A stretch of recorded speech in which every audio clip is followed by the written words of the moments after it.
Today we're going to be talking about angle grinders and some safety things that go along that. So let's get right into it.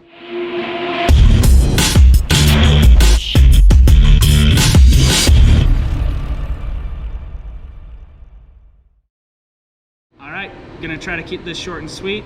I'd like to cover a handful of safety items. I'll do another video in the future covering tips and tricks on finish work and things like that. I will take you through each different grinding wheel, its purpose, its safety hazards, and we'll go on from there. First, let's talk about all the different kinds of angle grinders. And I know you're probably thinking, well, money, ain't they all the same? Actually, no, they're not. And that's where you'd be wrong. Not all grinders are created equally. I mean, you can take a look at this, for instance. Not even sure where I got this thing. I'm assuming in my daughter's Happy Meal, something like that.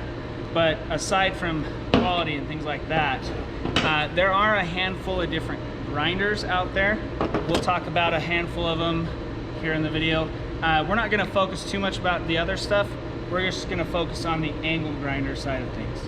Today we're going to focus on our cordless angle grinders. We do have a corded angle grinder in every one of your booths.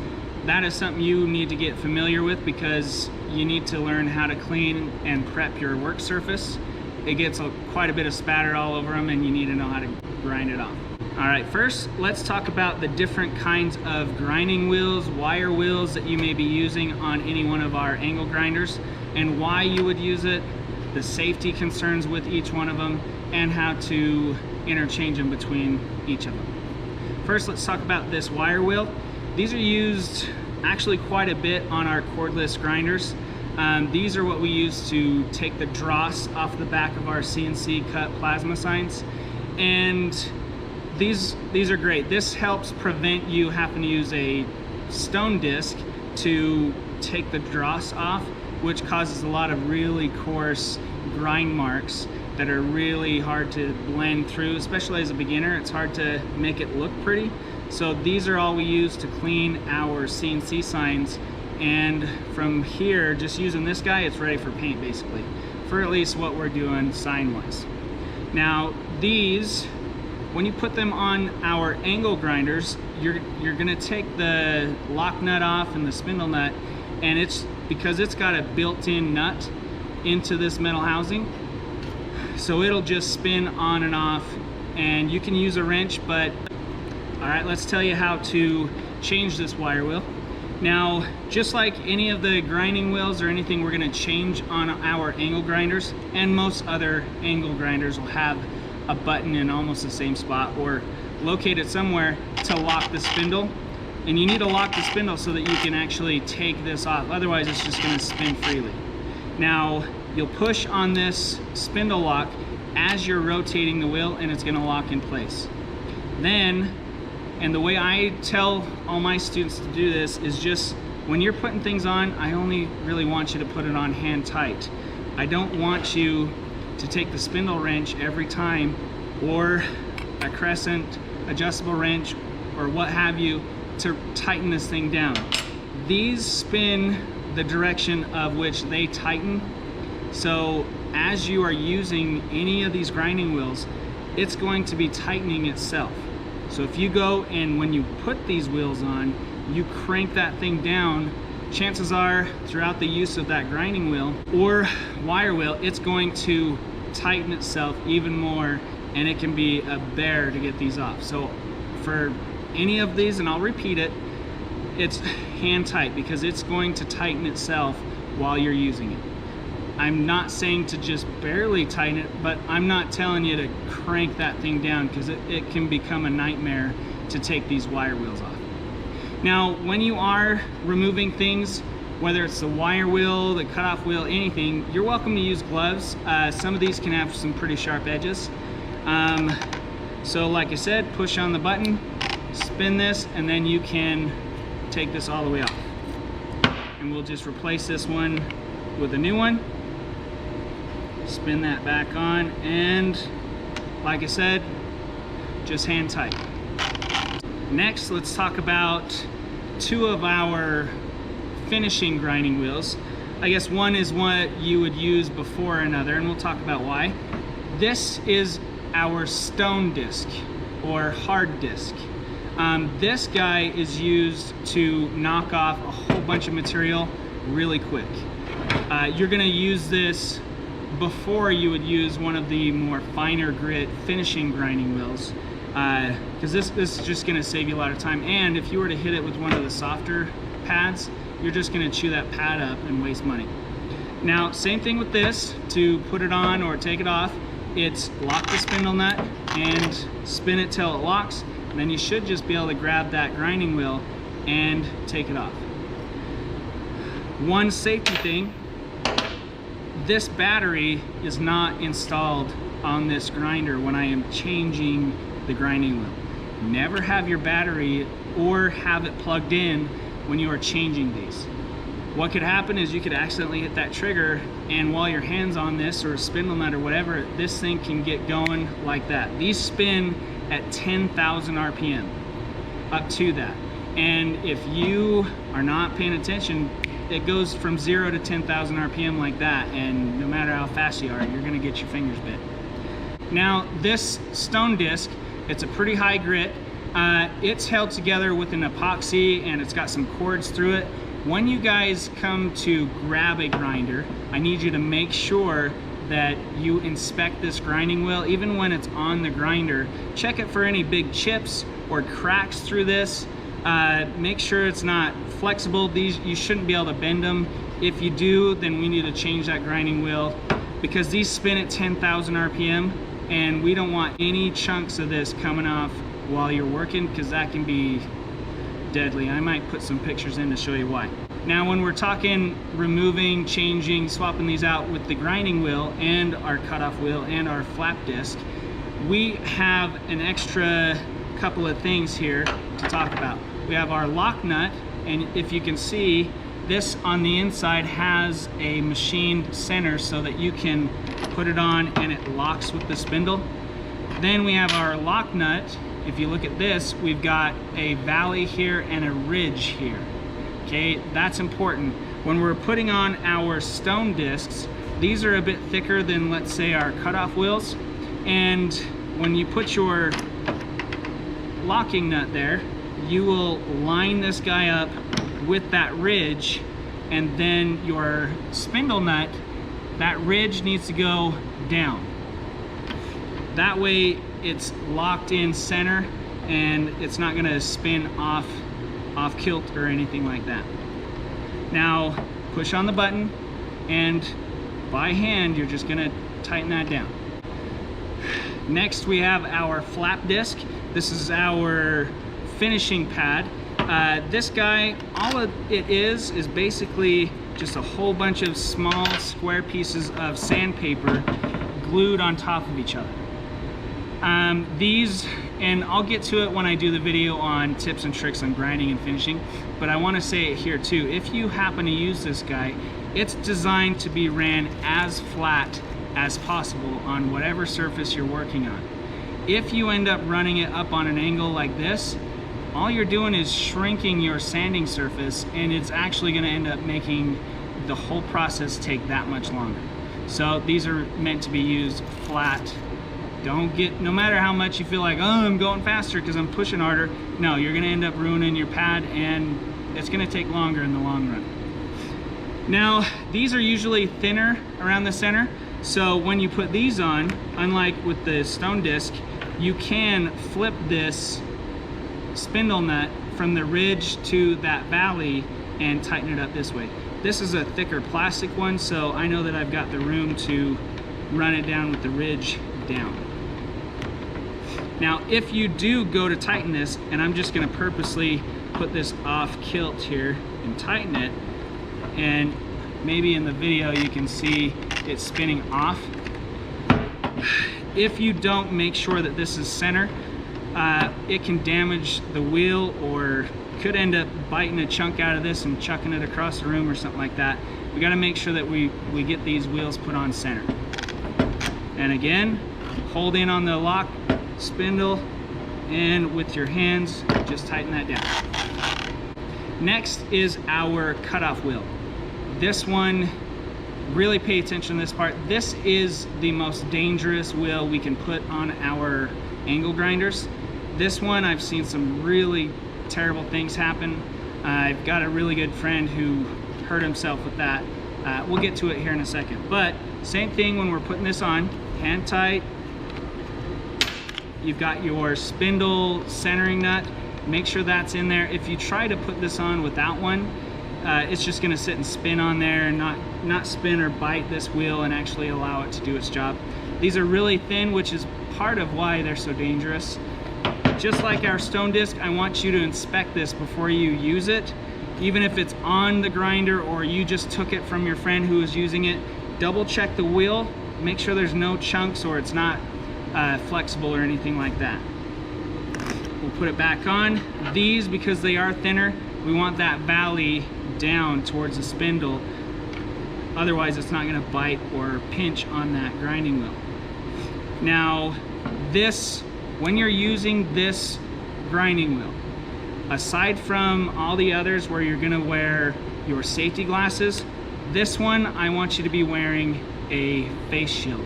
Every one of our welding helmets doubles as a face shield, so there's no, oh, I don't have a face shield. No, your welding helmet doubles as a face shield. The reason we want to use a face shield when we're using this in particular grinding wheel is because these are thinner and you're cutting through steel. If you turn it just a little bit, it bites in that cut. And because it's thin, its structural like integrity or its tensile strength, it's kind of fragile, it's easy to snap or break. And once you put a little crack in this, it then comes apart at 10,000 RPM. And if you're holding it like this, these pieces, what they can do, and hopefully you've got a strong stomach because I'll probably put a picture in, but they can come off at 10,000 RPM and stick into whatever it hits.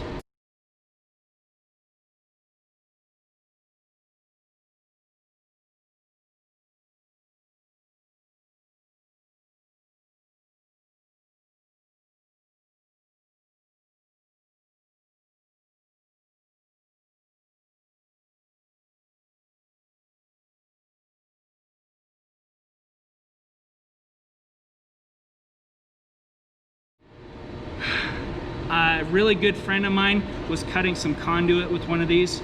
He didn't have his guard on, which shame on him, but he was holding this with one hand, which it's got a handle for a reason.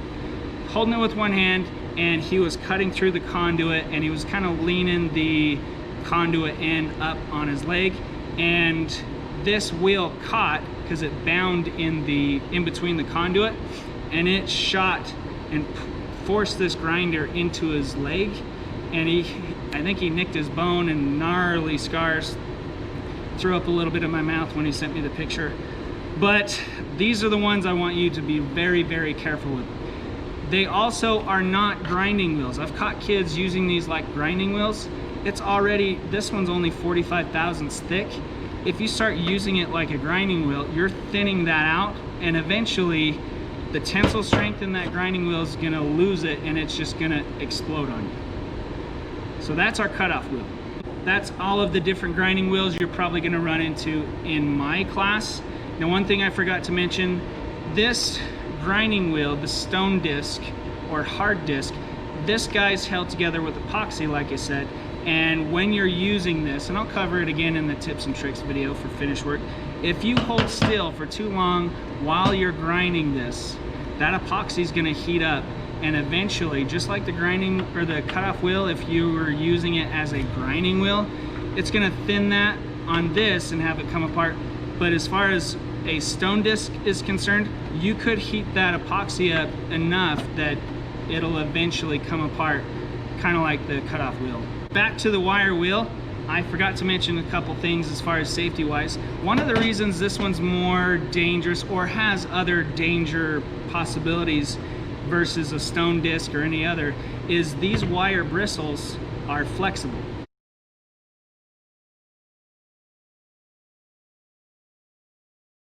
So they will catch corners They can bounce around on whatever you're working on, as long as if you try to use the whole surface at one time, it's just gonna walk around on you. We really got to be careful with these because these are flexible and they can grab stuff and throw them, or you know, come out of your hands. Just be careful with that. Have a good tight firm grip on this grinder when you're using it. Okay, now to put the battery on these, pretty easy. It only goes on one way, and if you were there that day in kindergarten when you're putting the shapes inside of something, it's only going to go on one way. You can't screw it up. So slide it in, and when you guys go to turn these things on, like I just got done finished saying, please be sure you're having a nice tight grip on this. If you're just holding it haphazardly and you turn this on, because these motors have got quite a bit of torque to them, especially because they're Milwaukee, is they can jump out of your hands. I've seen kids, it startles them and they lose grip of this thing.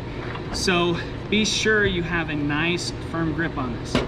Now on each of our cordless grinders, there is a safety tab on the switch that turns it on. You'll have to fold that up before it'll actually let you turn this on. Now we're going to talk about a safety thing as far as when you're done grinding. Even though you've turned the grinder off, it's still somewhat dangerous until this wheel stops turning. So let's turn it on. Now you'll see it takes a while for this thing to slow down and stop. A lot of people will think that just because you've turned the power off that this is not got any inertia in it or any kind of force behind it. And if you were to set this grinder wheel on something, it could end up cutting into it, or it can walk off the table. Then my $200 grinders hit the ground, but I mean, they could take it, but I'm not saying you should. Once you've waited for that grinding wheel to stop, I don't know if you've noticed so far, but every one of these grinders, I've set them down on the guard. Okay, we'll talk about that when we get to our cordless or our corded grinder. It's important and it helps prevent potential accidents in the future. I'll talk about here in a sec. But back to this wheel running and stopping. I wanted to show you how much force this still has in it, even though you've let go of the trigger. You can see that it still has enough momentum to shoot sparks. All right, that's still more than enough to really hurt you. And when it comes to boo-boos with grinding wheels,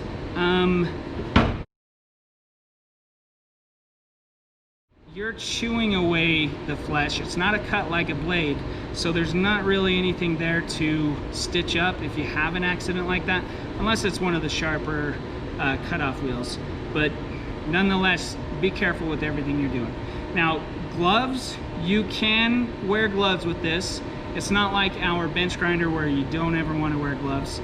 These, you're welcome to wear some if you've got some tight fitting gloves. I've got, these are what some call them drivers. These fit my hands really, really well, and I can use this grinder just fine while wearing these.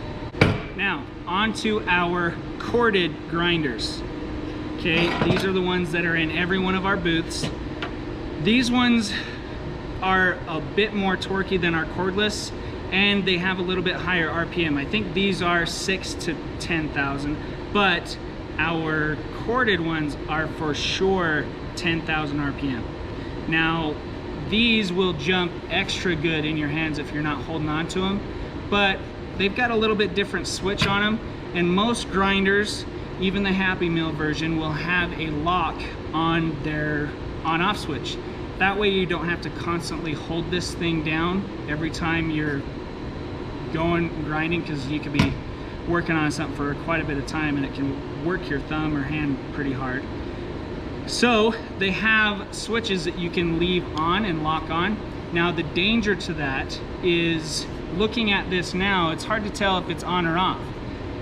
But if I were to plug this in and not check the switch, it could be locked on, or it could just be turned off, which that's what we hope for. But every time you come up to check this grinder or use it or plug it in, check the switch beforehand. You don't want this thing taken off on you. like a gremlin straight out of the pool. Okay, make sure that this thing is not locked on. And I'll show you what it would do if you were to plug it in and the switch was left on. All right, I've got it locked on. You can't hardly tell at a quick glance. You've really got to look at it. Some of the grinders, they're really slick and it's really nice when you're using them, but it's hard to tell if they're locked on or off. And I've had grinders that I've put in like tool bags or something, and they'll accidentally get pushed when they're in the bag or what have you. And if I didn't check it beforehand, it could turn on as soon as I plug this thing in. So I've got that set there. It's locked on. So as soon as I give this any amount of power, it's going to jump. Okay, now if I didn't set this on its guard like that, it could be like this, and let's say I had a wire wheel in it or something, then it's gonna take off on you, and we don't want a Tim the Toolman Taylor moment. So make sure you unlock it, or at least check that it's unlocked. Then when you go to plug it in, nothing. Like I mentioned, have a good, nice, tight, firm grip on this anytime you go to use it. And you should be good. It shouldn't jump out of your hands. One thing I forgot to mention was to check your grinding wheels. And any one of the grinding wheels that I have in the shop, they're rated for the grinders we have. This is for those that may buy a grinder and have it at home. Double check that the RPM rating for each wheel that you might buy for your own grinder at home matches the maximum RPM on your grinder. If not, you could have that wheel fail on you and could come apart. Now onto our guards. I'm going to tell you how to adjust these. There is a tab on our cordless ones. You just push this in and you can rotate the guard. You would need to do this, let's say you had to fit your grinder in somewhere on your project. It's nice to have a quick change adjustability in your guard, but you still want to always, when you're finished, put it back to zero, I guess you could call it, or home. That way when you set it on its side, it's going to be sitting on the guard. Now, our corded ones, and same with some others, they'll still have a quick change, at least some of them will. The nice ones, the red ones, are going to have a quick change for your guard. Same sort of thing, make sure that you have the guard where when you set it down, it's not going to be sitting on the grinding wheel. Now let's talk about some apparel or dress code as far as it goes when we're using a hand grinder. I already mentioned gloves, but one thing I want to mention, or at least make you aware of, is baggy clothes, anything loose. That can be a pretty serious safety hazard. When it comes to loose, baggy clothes, that can cause some pretty scary instances. I've heard of a couple. One in particular, I won't say his name, but I'm pretty sure if he watches this, he'll know that it's him I'm talking about. But in high school, he worked at a machine shop, weld shop, and he was using, there's some grinders that are just monsters. He had this huge grinder, could have been like a 30 horse, I don't know, probably not, but anyways, humongous. And it didn't have the guard on it. And it had probably a 10-inch wheel or 7 or 8-inch wheel. And what happens is these wheels create quite a bit of like a vortex or some wind behind them, especially our wire wheels. And what can happen is when you're grinding, they can pull loose items in. And what happened was he was grinding on this flight and just going to town with this monster grinder, just getting in the groove.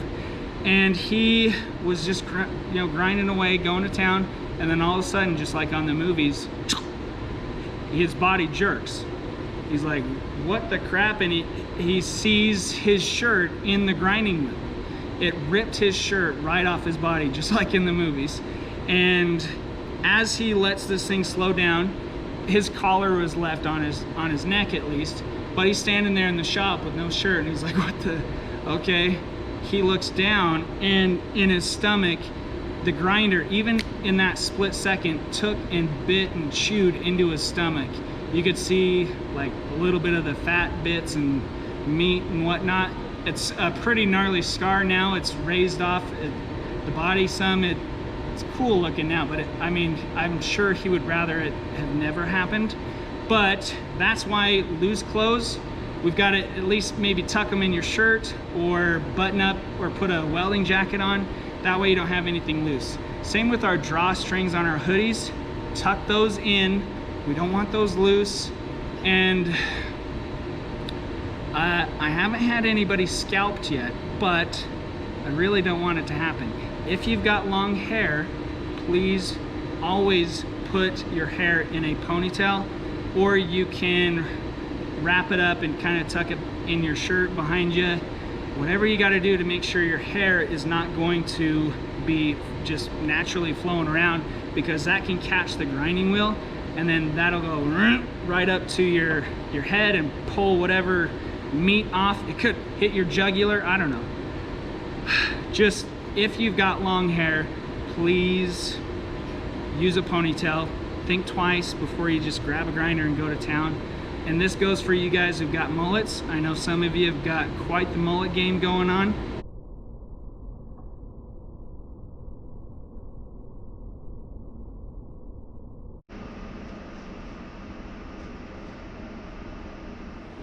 You're welcome. Now, jewelry, necklaces, anything like that, make sure that you tuck them in your shirt or just take them off. We don't want any sort of accidents or anything like that, especially if the jewelry's got any kind of value. Just take it off. If you come up to a grinder and, like this Happy Meal grinder, you notice it doesn't have a guard, or something's missing, or missing a handle, or a switch or cord looks frayed or anything like that, do not use it. Come to me. I will help you figure out how to get it set up properly so that you can actually use it. This one just sits in my drawer. Don't really ever use it, just to talk smack on them. Now, we've got a couple other grinding tools, like I mentioned. We've got our band file. This one's a specialty tool. This is what you would use to sand or grind on round edges, or to get into a sharp corner or something like that. This will come in handy more when you're working on your projects, not so much when you're just doing your regular welds. Then we have our cute little right angle die grinder. I love this thing. This is great for finish work, or let's say you were TIG welding and you had to prep some plates or anything like that. This guy's awesome. It doesn't have a guard. You can adjust the speed. It runs at pretty low speeds, low RPMs. These are great. These handles, you can take them off. Let's say you're left-handed and weird. You would take this handle off, and there's a spot on the other side. You can screw it in and use it the other way. You would end up having to know, even if you're right-handed and normal, sometimes you do have to change sides as far as where your handle is, depending on the project you're doing. I've had to do it where I had to change sides just because I couldn't fit it in there in whatever I was working on. Last, let's talk about how I want you to wrap the corded grinders up before you're finished using them. Now, everybody and their dog has got their own preference on this. I'm not saying that's wrong, it's just, well, it is wrong. It's not my way. And we're in Mr. Money's weld shop, so we're gonna wrap them up how I like. When you go to wrap this up, when you're finished using it, which you will, wrap it up, okay, and then you'll hang it back in your booth. The way I want you to wrap this up is you're going to take and do one loop around the handle. Now, if you notice this part here, I'm not pulling it so tight that it's bending this cord. What happens is when people wrap these up, they torque on it so much that this gets bent and ends up pulling out of the back of the grinder. Don't. Okay, we're just gonna put one nice loose loop around the handle, and then you're gonna take the rest of the cord and wrap it around the body of the grinder. Periodically, you're gonna take and bunch up the cord so it looks nice and good and my OCD brain doesn't freak out when I see it.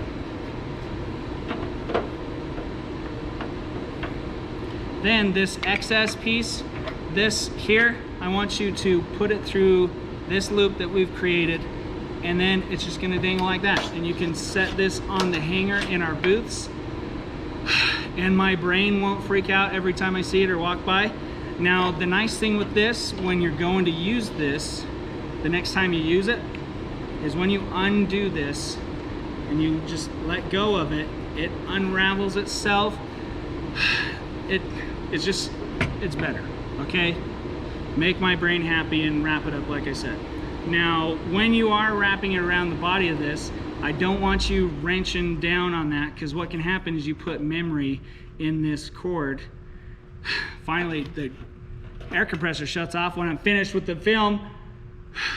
When you're wrapping this around, I don't want you to wrench it down super tight, just nice and loose around the body of that, and bunch the cords up so my brain feels good when I see it.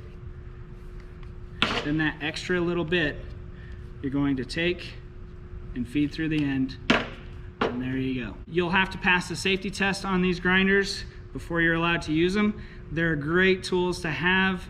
We use them daily. Just hopefully we end up doing it safely.